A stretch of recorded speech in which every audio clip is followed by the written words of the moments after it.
nilabas na ni Banat ba yung video ni PRRD interview, no? So, gusto kong himay-himayin natin, magkakasama tayo, himay-himayin natin, ha? Mayor, former President. Well, unang tanong ko lang po yung pong lumabas na latest survey sa senatorial, nag-number 1 po kayo. At yun po ang panawagan ng taong bayan, kayo po ay bumalik sa politika. Ito, maganda tong tanong ni Banat Bay. Number 1 sa survey at pinababalik si Tatay Digong. Ano masasabi ni Tatay Digong? Para naman po meron silang kakampi. Ano pong masasabi niyo po dito sa senatorial na nag-number 1 po kayo? Edited. Sige, yung nagsabing edit, panurin mo to, ha? Nood. Sa iyo lang ako nagpa-interview nito. Marami na kasi nagtatanong paski doon sa siyudad ko sa Mindanao. Alam mo ang laki talaga ng tiwala ni ako. Nakita ko mismo in person Ang laki ng tiwala ni Tatay Digong kay Banat Bay. Hindi dahil kapatid ko o hindi dahil banateros. Nakita ko. Kasi yung tanong niyang yan, hindi niya pa yan sinasagot. Fresh yan. Yung mga tanong namin sa kanya at mga narinig nyo, fresh from Tatay Digong, hindi nyo pa narinig sa iba. Ibig sabihin, may tiwala nga siya. At alam nyo, nagsasalita si Tatay Digong ng diretso sa amin. At meron siya mga pasabog na matitindi talaga, magugulat ka. Kaya lang hindi namin pwedeng ilabas lahat. Tapos, sasabihin, maririnig ng iba tao, pinapangalanan niya itong si Kolokoy na ganito, Kolokoy 1, Kolokoy 2, Kolokoy 3. Eto, Salbayan, ganyan. Lahat, pinangalanan niya. Pero bigla, meron siyang sasabihin, lalapit siya kay Banat Bay, may ibubulong siya. Pero sa tamang panahon, ganun. Tapos, usap tayong dalawa. May ganun. So, alam ko, kaya alam ni Bay Alam ni Bay yung puso ng DDS. I mean, Duterte himself. Rodrigo Roa. Ang lakad natin going towards Rodrigo Duterte. Hindi ibig sabihin hindi susuportahan si Pulong, si Sara, hindi.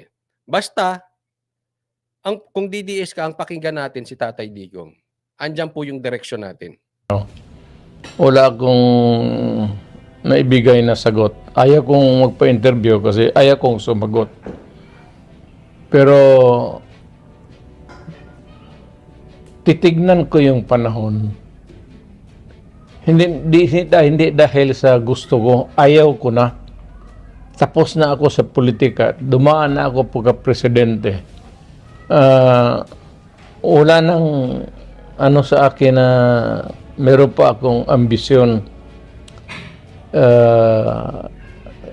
Wala nang akong Kaya lang, kung sakali merong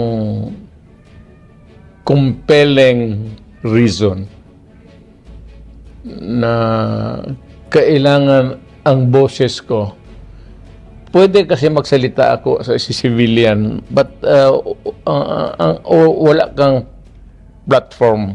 Not unlike a senator. Ang platform mo is that you're a government official, tapos from time to time you have to say something and also to participate in the lawmaking process sa Congress. Yan, ito ang ganda niya sinabi niya. Diyan ako natuwa kasi medyo nalungkot ako, no? Kung sinabi niya, ako talaga ayoko na. Kaya lang, kung merong dahilan, matibay na dahilan, at kailangan ng boses ng taong bayan, kasi mas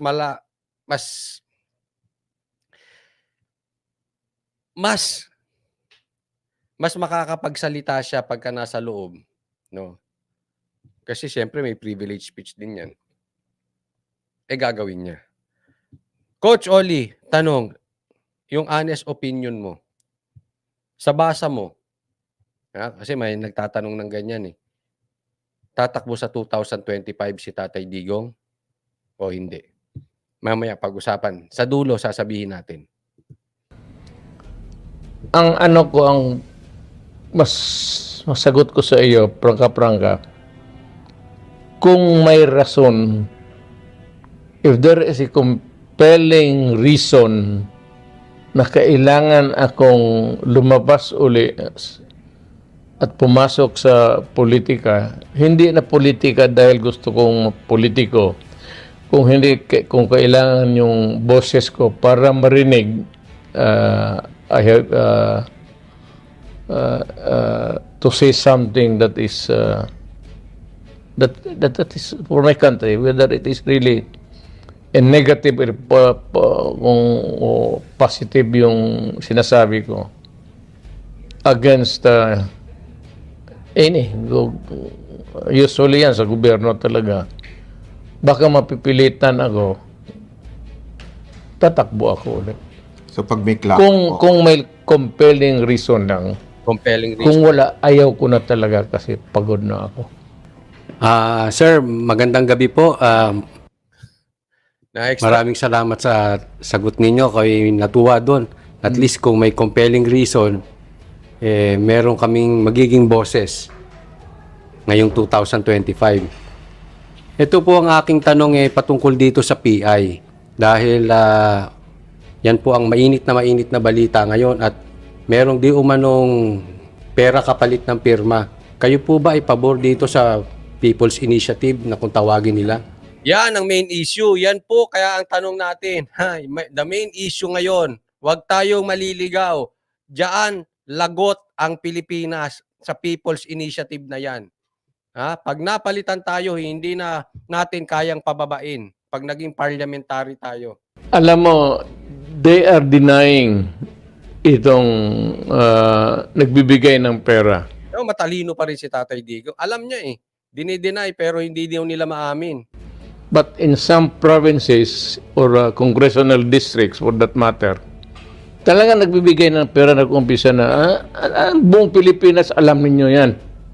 Hindi sa lahat, hindi pa kasi na full-blown talaga.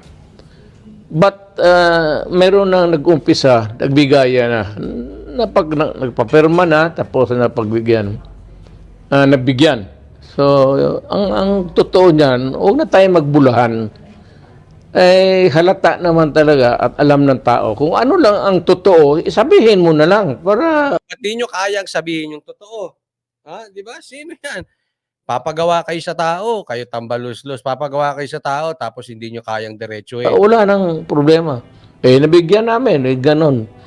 Pero kung if you start to amend a constitution and you start by buying the signatures of the Filipinos for it to start the process, daanin mo sa bayaran, wala ngang eleksyon. It does not only leave a bad taste in the mouth, actually. It's almost, how would I term it? Gusto ko sagutin kay PRRD, alam nyo kung ano, ganito.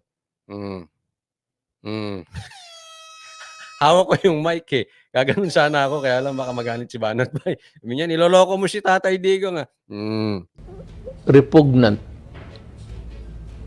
A disgraceful act. So, yun disgraceful act. Nakakahiya. Yang bumibili kayo ng boto, bumibili kayo ng pirma, nakakahiya. Malaswa. Ganun po ang ibig sabihin niyan, disgraceful act na yan. hindi ako pabor kung gano'n, hintuin na lang nila. Hindi pa ako nagsasalita kasi tinitingnan ko. Pero kasi yung denial ngayon, Sabi niya yan, hindi pa ako nagsasalita. Off camera, ang dami niya nang sinabi sa amin patungkol dyan sa PI na yan. Okay? Lalabas yan in the proper time pag nagkamali sila ng hakbang. Magsasalita po si Tatay Digong.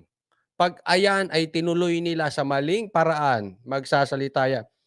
Yung sinabi niya sa amin, sasabihin. Hindi lang namin pwedeng sabihin lahat no? Mas maganda, wala kami sa posisyon magsalita, sa kanya mismo. Tatay Digong. lumabas yung araw na to, hindi naman totoo. Kasi sa ibang probinsya, pati doon sa syudad ko, sa ibang distrito, nag-umpisa na ng bigayan. Alam mo, gusto ko sabihin sa kanya, katanga naman yan na nagbibigay mismo sa distrito niya ni Duterte. Katanga nun. Sa distrito. Hindi ko siya matanong, katanga naman nun, Tatay Digong, sa distrito niyo pa mismo. Ako. So, wag na, alam mo itong Pilipino, may gagawin ka, tapos may tinanong ka, you deny. Mag-disclaimer ka kaagad. Hugas kamay. Ganyan po ang maraming mga politiko ngayon. Gagawa sila ng kagaguhan. Pag nagkaroon ng reklamo at nagsigaw ang mga tao, hugas kamay. Puta, bakit mo gawin? Tapos, yung pala na maghugas ka lang ng kamay. So, why Nagagaya ko tuloy. Pag ano, pero yon, nung nag-uusapan kami, walang edit yon. Hindi niya ginaganon. Diretso magsalita si Tatay Digong. bakit mo pa gawin? So, kung gawin mo, kailangan, the position is that you want the signatures kaagad because you want to change the Constitution. And that Constitution, gusto ninyong madalian, kaya kayo namimigay ng pera.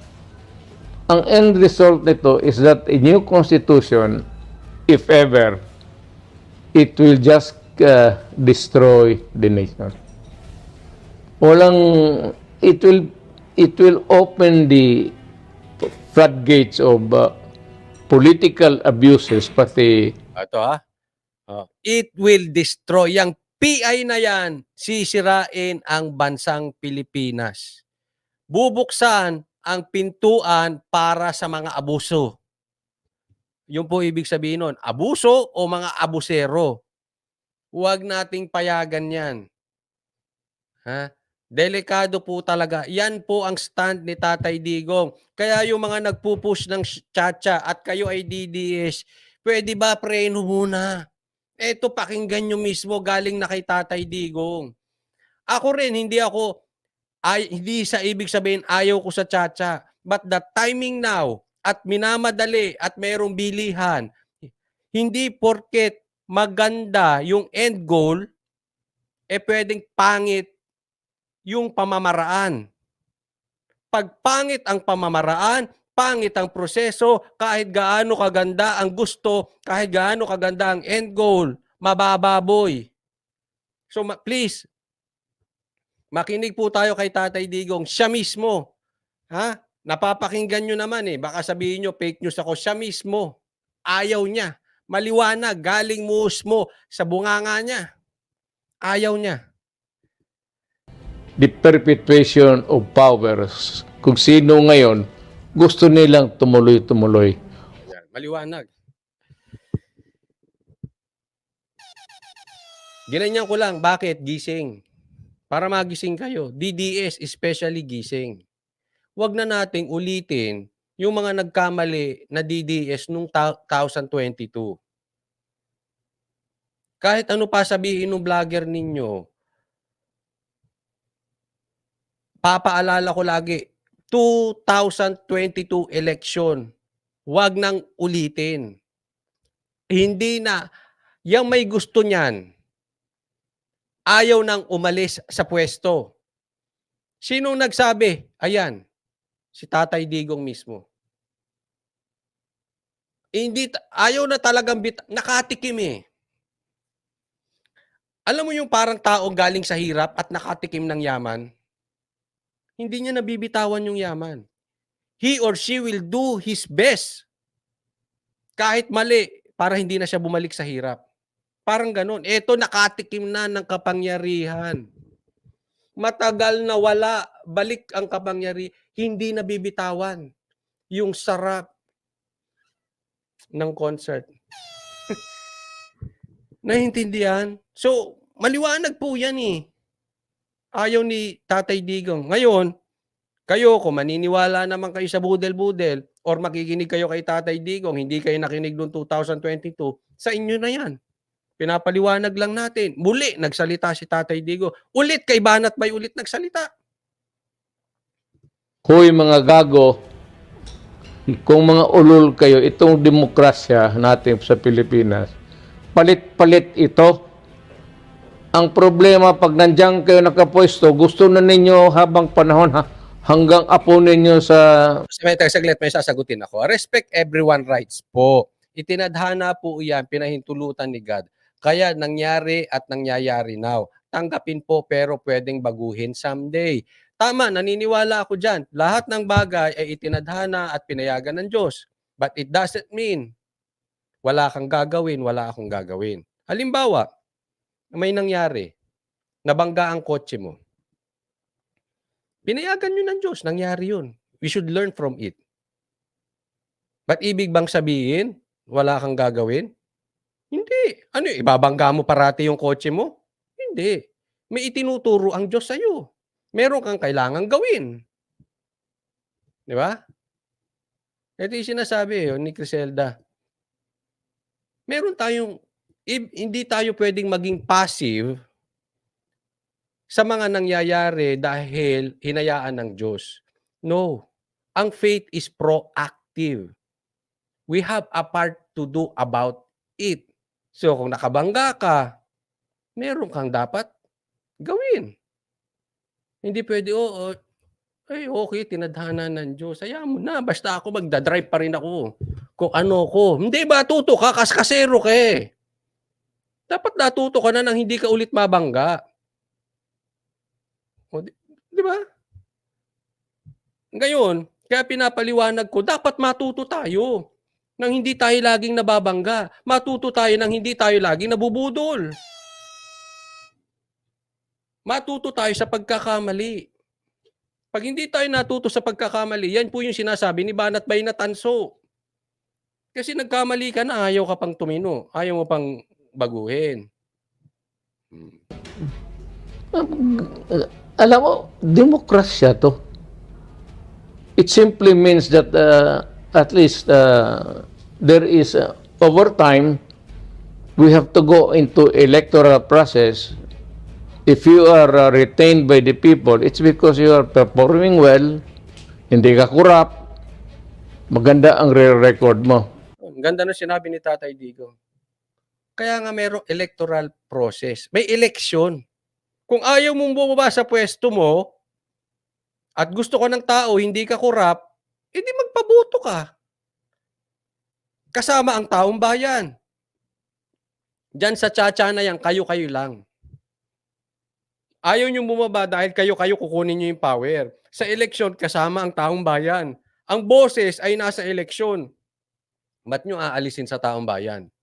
Pero kung masamang tao ka or you are an idiot, incorrigible, Sino kaya yung sinasabihan ni Tatay Digong na gano'n?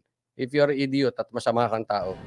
yan ang cleansing process ng demokrasya, Correct. Dapat ka ng elections. So, wag na tayo dyan yung... Kasi ang maganda naman ang konstitusyon natin. Wala namang nangyayari. Wala namang patayan, walang dahil lang sa konstitusyon. Ang kalaban natin yung NPA pero wala na halos. Tapos na.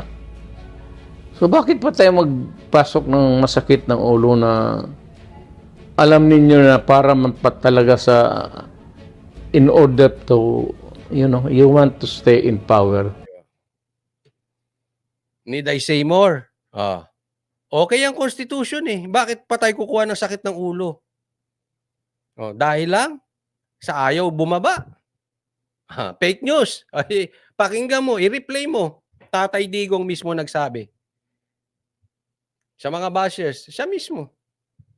Gusto nyo pa rin? Ituloy ang PI na yan? Kayo bahala. Basta tayo, mga tunay na DDS, kinig tayo kay Tatay Digong.